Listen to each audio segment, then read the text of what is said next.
Welcome back to Headlines. I'm Wes Austin, and these are today's top stories. First, an Obama official says that gerrymandering is a threat to democracy, but also that Democrats need to do more of it.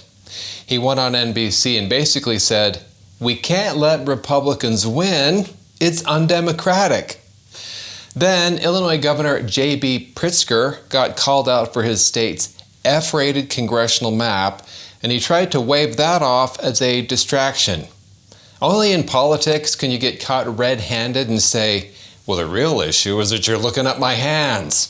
Next, Jimmy Kimmel admitted that some liberals are repulsive and driving people away from the Democratic Party. This is the same guy who's been steering the clown car, and he's now shocked that there's no one left in the back seat. And finally, Dean Kane takes the high road after John Leguizamo called him a loser for volunteering with ICE. We have the video clip. Leguizamo's hat was so crooked in the clip, it looked like his head was trying to escape from his face.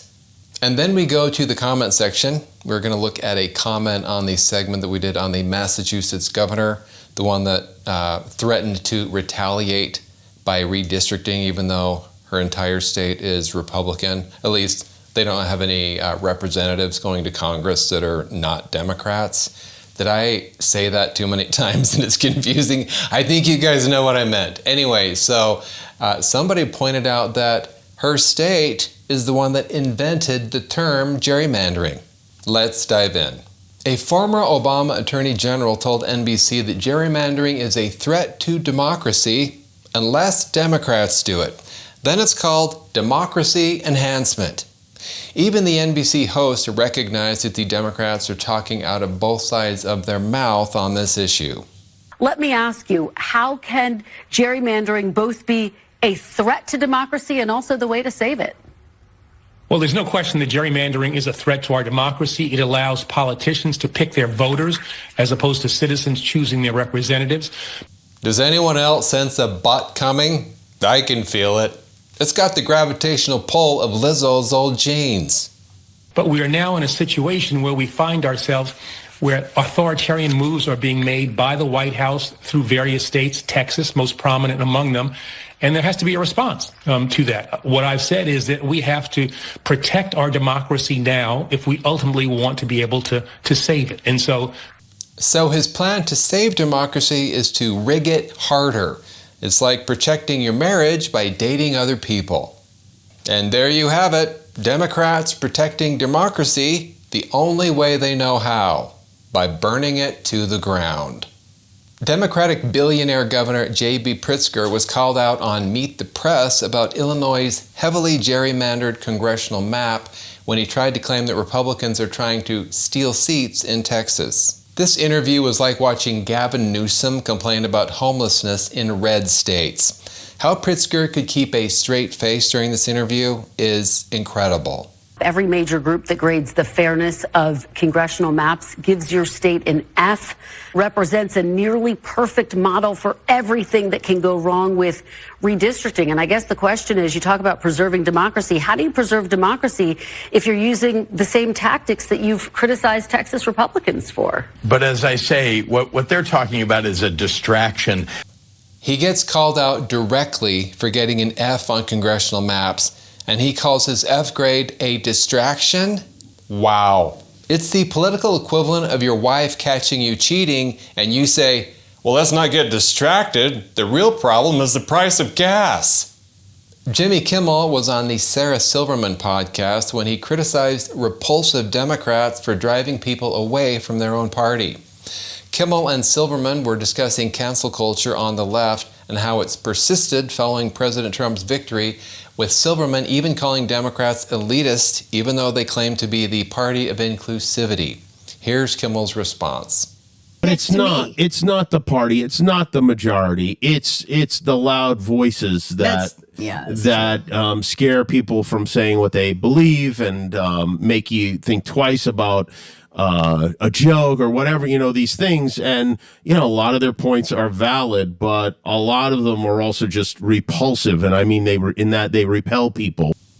Kimmel's upset cancel culture is driving people away. which is kind of like Dr. Frankenstein being shocked his monster isn't getting a lot of dates off of Tinder.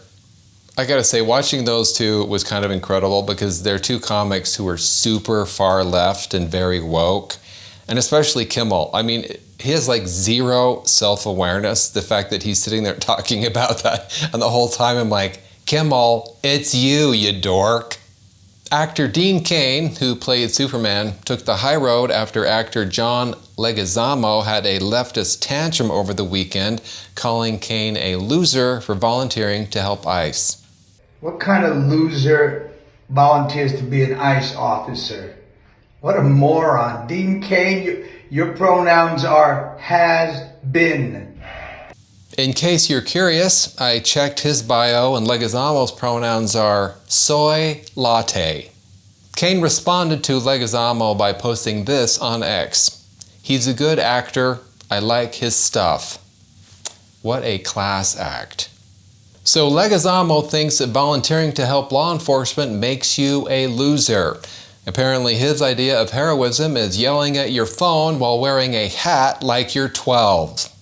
And now we're going to go to the comment section. So this comment was on the segment that we did about the Massachusetts governor, where they were talking about Texas redistricting and she was threatening to retaliate, even though Massachusetts has 0 Republicans that are in their congressional delegation. So it's pretty funny. But somebody made this comment. This is actually JT7U8I. Massachusetts was the first state to gerrymander. It was done in 1812 by Governor Eldridge Gerry. It's a combination of gerry and salamander for the shape of the congressional district that was created. And I actually had several other people comment along those lines or send me DMs about how, this actually came from Massachusetts. So I thought, you know what, we should look at this because it's just kind of incredible that Massachusetts is so messed up already. They haven't sent a Republican to the House for 31 years, and she's complaining about redistricting in Texas. So I thought, yeah, let's actually, explain this part, how gerrymander, that term comes from Massachusetts. So this is actually from, I think, the Library of Congress blog, which I've never read it before. Gerrymandering, the origin story. I hope none of you read this kind of stuff at night. This is pretty sad. What are you reading? Gerrymandering, the origin story. Somebody should make a movie about this. But anyway, so the term, originally written as gerrymander, first was used on March 26, 1812 in the Boston Gazette, a reaction to the redrawing of Massachusetts state Senate election districts under Governor Elbridge Gerry. One of the remapped, contorted districts in the Boston area was said to resemble the shape of a mythological salamander. The newly drawn state Senate district in Essex County was lampooned in cartoons as a strange winged dragon clutching at the region. Okay, so here's actually the map that was in that paper back in 1812, and you can see how they've made it kind of look like this salamander dragon. And it says here that Gerry, in fact, found the proposal highly disagreeable. He lost the next election, but the redistricting was a success. His party retained control of the legislature. And then ever since then, we've had more and more gerrymandering. But the Democrats are much better at it than the Republicans. Thanks for watching Headlines. I'm Wes Austin. Good night. Please like, comment, and subscribe.